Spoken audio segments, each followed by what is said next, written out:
Priatelia, je tu Julo a Zuzka z nástupište 1 až 12, práve skončili akciu a zaujíma nás, čo sa dialo, prečo a ako to dopadlo.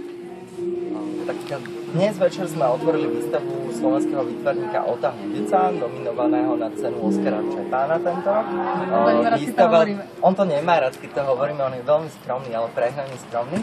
Tá výstava sa volá Spáči alebo Sleepers, má veľmi taký sociálny podtext a poukazuje na sociálne problémy vo svete. A okrem toho súčasťou výstavy bolo otvorenie takej veľryby, ktorá pribudla v tomto podchode a ktorá tu už bude navždy. Je to v podstate site-specific malba. Je to veľryba, ktorá nesie budovy mesta Topolčany na svojom chrbte a ktorá vznikla aj vďaka vám. ICM. Jej. OK, bol zároveň koncert. Kto hral, ako hral? Výborne hral. Hrala Mária a Andrea. Mária Kmeďková. Andrea Bučková. A oni momentálne vydali ten album. Hrala Mária Kmeďková a Andrea Bučková vydali tento album In the Middle of. Produkoval ho Maroš Hečko, čo je človek, ktorý hral s Free Faces, s Andrejom Šebanom a tak ďalej, s veľkými ľuďmi.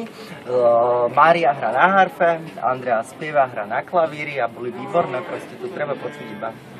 Treba to počuť naživo. Tak.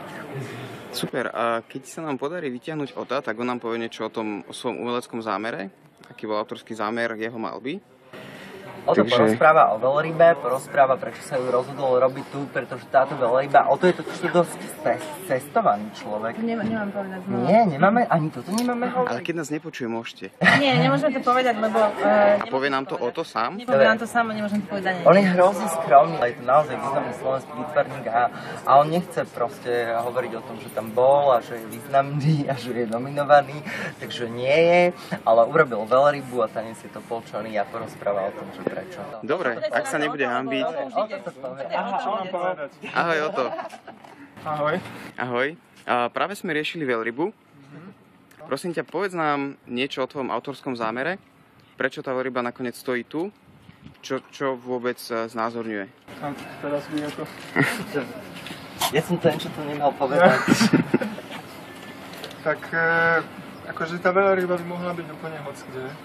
V podstate, akože o to veľmi nejde. Ako tá myšlenka je taká dosť všeobecná, takže je platná na v podstate hocaké mesto.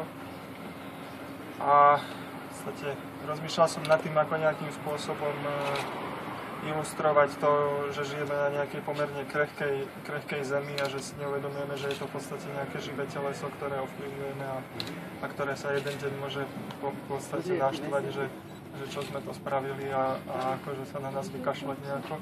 Takže v podstate som vymyslel tú veľrybu, že ona je tak pláva po tej hladine a ktoré ju už naštve, tak stačí, že sa ponorí a tým pádom to končí. Kde najbližšie môžeme vidieť nejakú tvoju tvorbu? No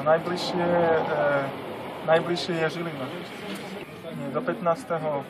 júla tam veľká výstava animácie, ktorú inak organizuje Daniela Krajčová, čo tu má tiež veci. A tam mám tiež dve práce teda. Takže najbližšie v Žiline do 15. júla. Nie, do 15. júla, takže už teraz treba ísť. A hneď za tým? No najbližšie bude asi v Nitre potom, v septembri a potom Oskara Čepana tiež v septembri v Bratislave. OK. Ďakujeme ti za info a za tvoju skromnosť.